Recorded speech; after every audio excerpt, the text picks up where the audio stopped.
Alright, we're going to go through an exercise to show how to use the McCabe Thiele's method to calculate the number of theoretical trays in a distillation column, and then how to use the Murphree vapor efficiency to calculate the real number of trays. So starting with this equilibrium diagram, the given information are as follows. The feed composition is 60% of the light key component, and the feed is saturated liquid, and we'll take the feed flow rate to be 100 kilomoles per hour. The distillate will be 90%, so XD is 0.9, and the bottoms composition will be 5% or 0.05. So first thing to do is to mark these 3 points on your 45-degree line. So the distillate will be over here. That's your distillate, that's your XD. And the feed is at 0.6, somewhere here. That's your XF or ZF. And your bottoms at 0.05, somewhere here. Right? So you mark these on the 45-degree line. Next, we shall draw the Q line, and as you know, the Q line can have different slopes starting from the intersection on the 45-degree line. If it's saturated liquid, it's going to be vertical. If it's saturated vapor, it's going to be horizontal.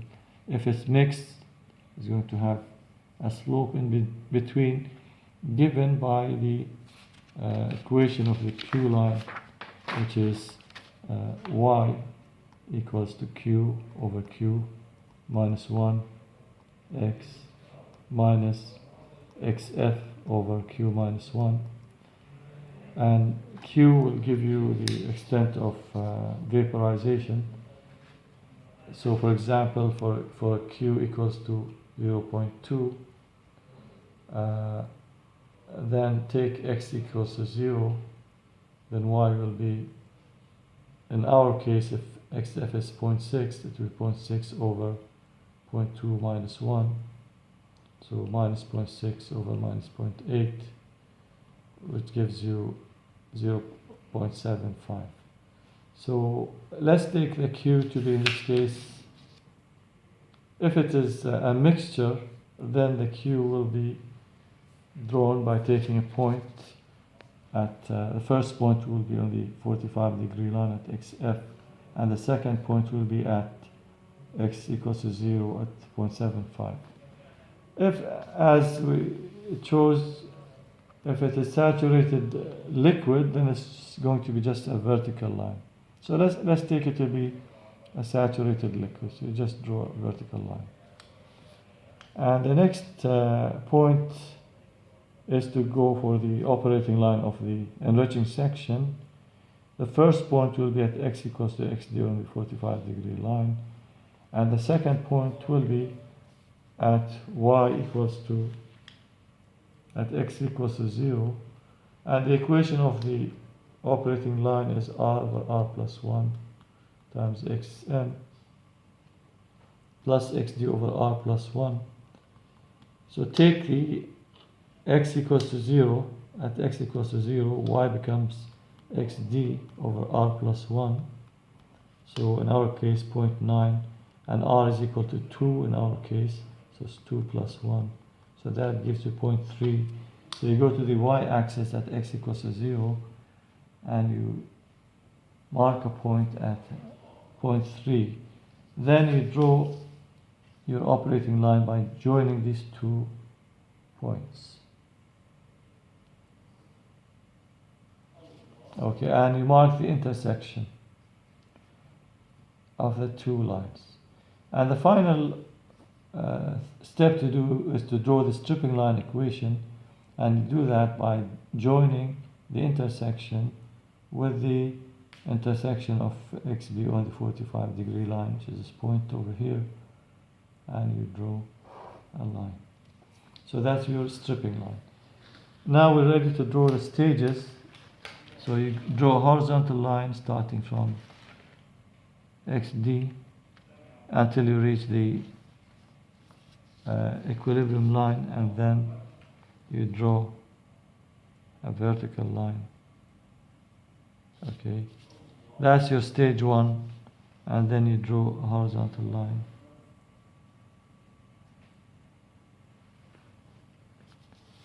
And then a vertical line. That's your stage two. As you see, we've already crossed the Q line, so that's really your feed tray. Your feed tray is going to be tray number 2, or stage actually. And then you draw the third line, horizontal line, and then vertical line. So that's stage 3.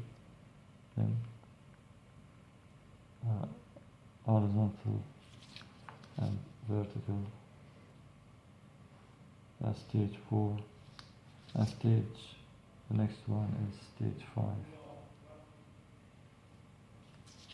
So we've already crossed the XB, so the final stage will not be counted fully, it will be counted only partially. So we have actually 4.8 stages. And the number of trays will be 4.8 minus 1 for the reboiler. So you have 3.8 trays.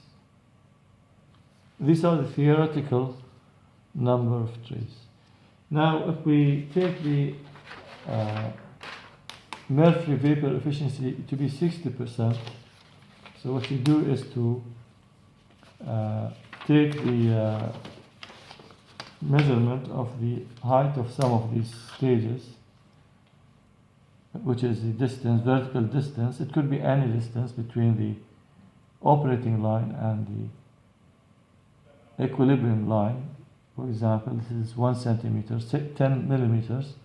So you take the measurement starting from the bottom, 0.6 of that, so that's 60 millimeters, so it's somewhere here.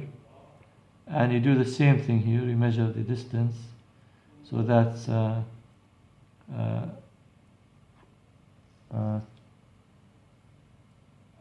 13 millimeters, so multiply that by 0.6 and put a mark starting from the bottom.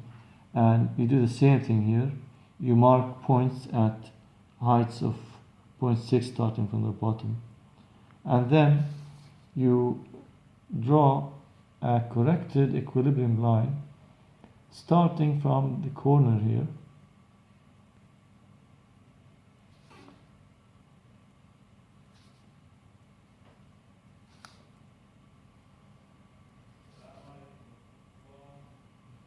and you make a new equilibrium line. You can draw a more careful line. This is just a quick line. You can draw it more carefully using some graphing tools. Now you redraw the stages starting from the top here. So that's stage 1, you stop here, your horizontal line, and then you draw a vertical line. So as you can see, the stages have become, or the triangles have become smaller. So that gives you more stages. So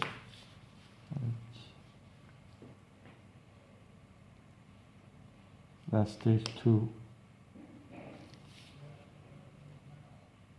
Stage 3.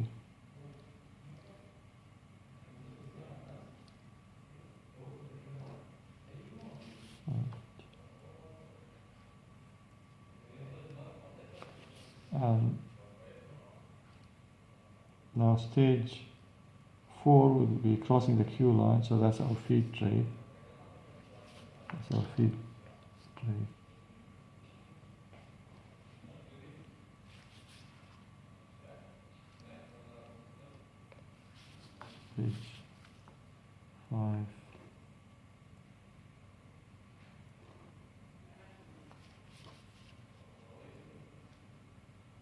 I'm doing this very quickly just for the sake of illustration.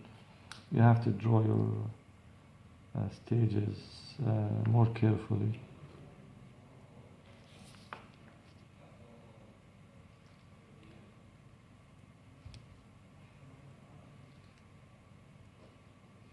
Stage 6.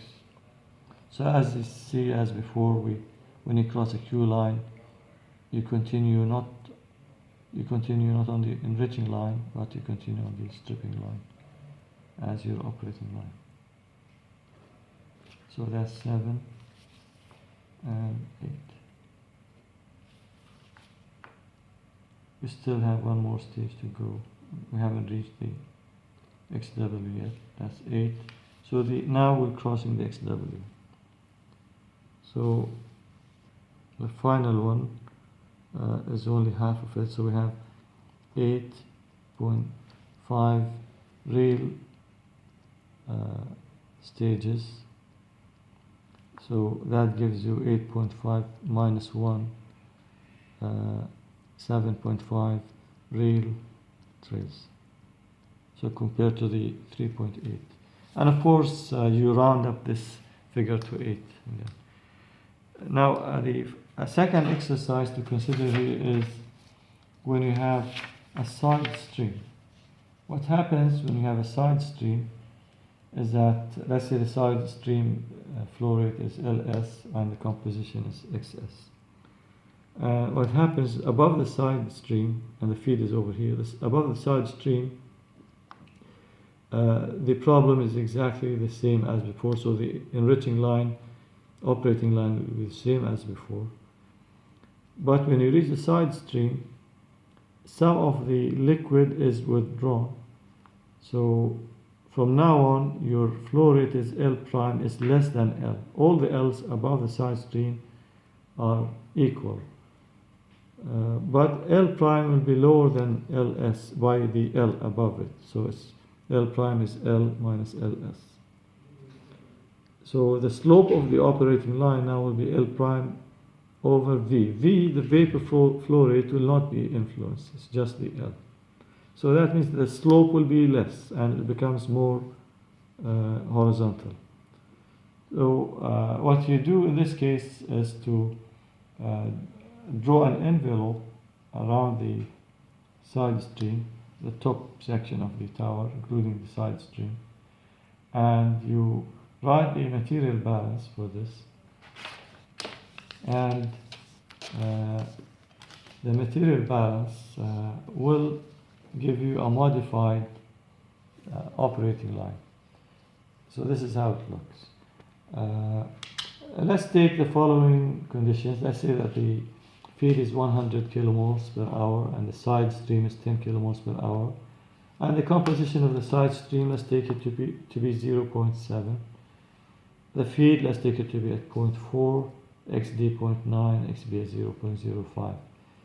If you do a total balance around this envelope, the inlet will be V, the outlets are L prime, LS, and D. So just add them. And remembering that L prime plus LS actually is the L for all of the regions above it, all the trees above it. So L is equal to L prime plus S. You can actually regroup these two, and that gives you V equals to L plus D.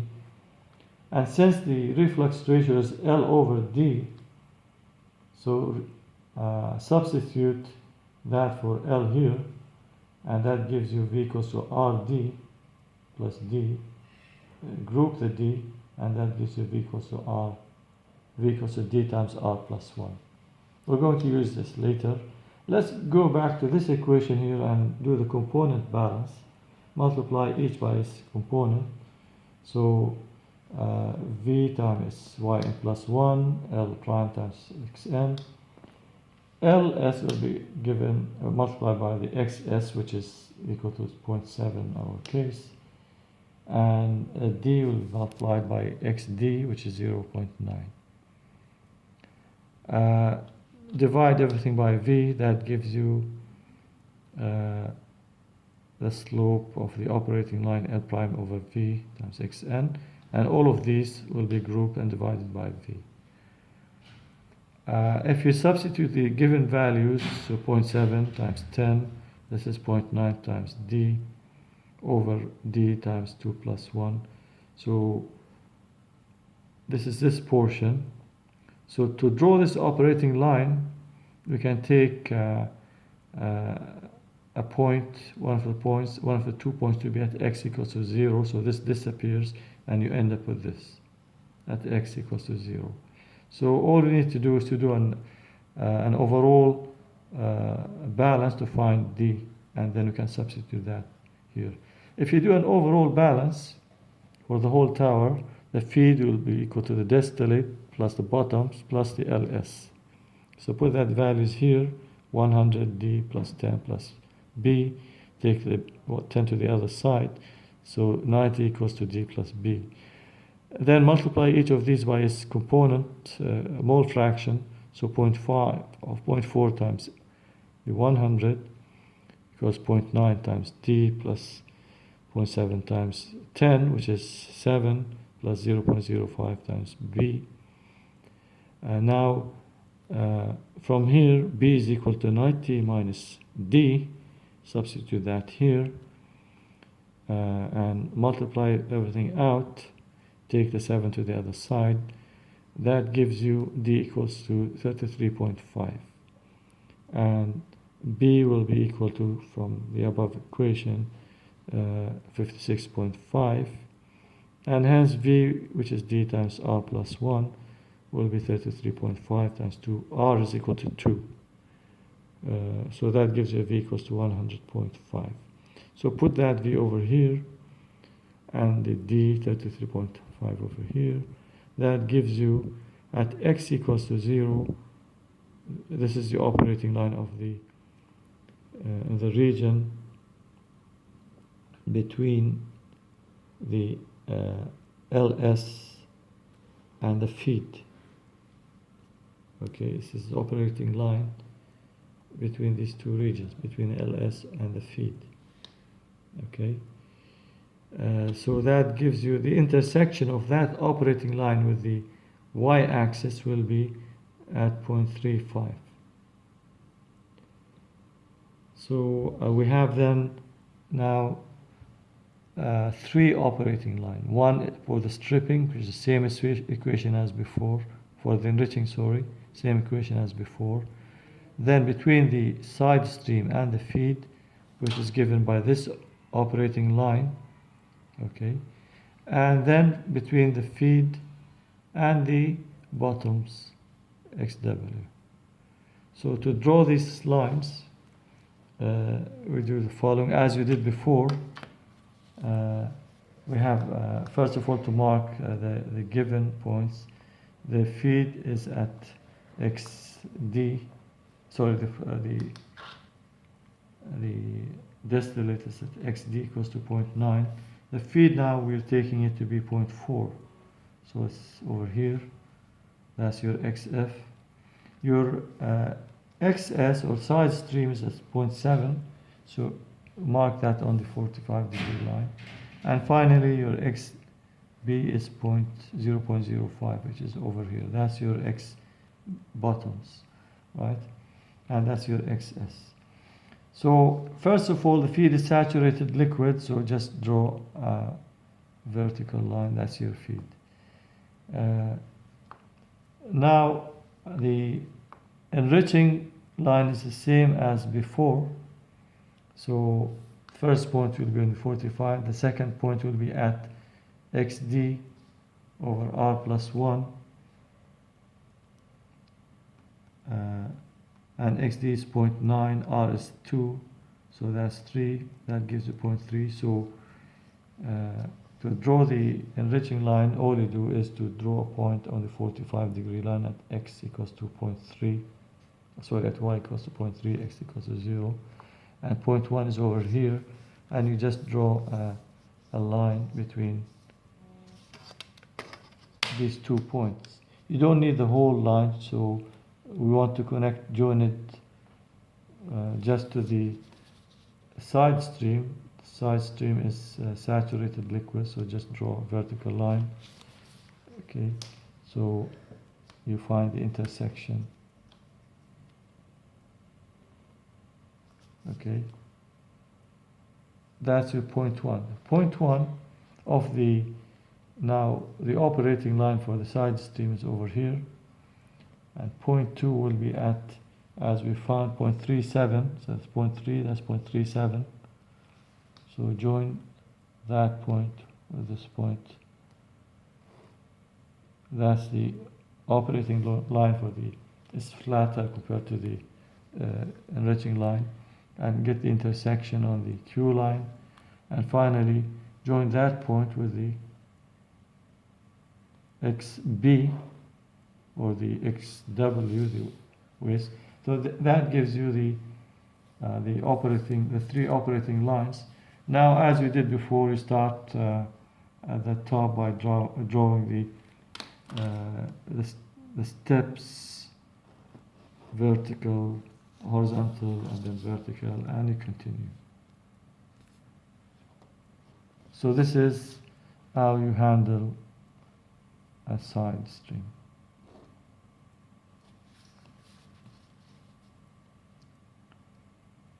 And you continue the process. Okay, the side stream is going to be on stage number 2, and the feed stream is going to be on stage number 3. Okay. Then we have stage number 4.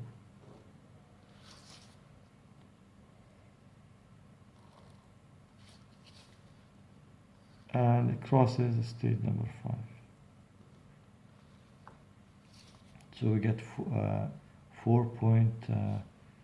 almost 4.9 stages, right? Again, remove one for the trays. And if you have a Murphree tray efficiency of 60%, then you draw a corrected equilibrium line and you redraw the stages as we did before. Thank you very much.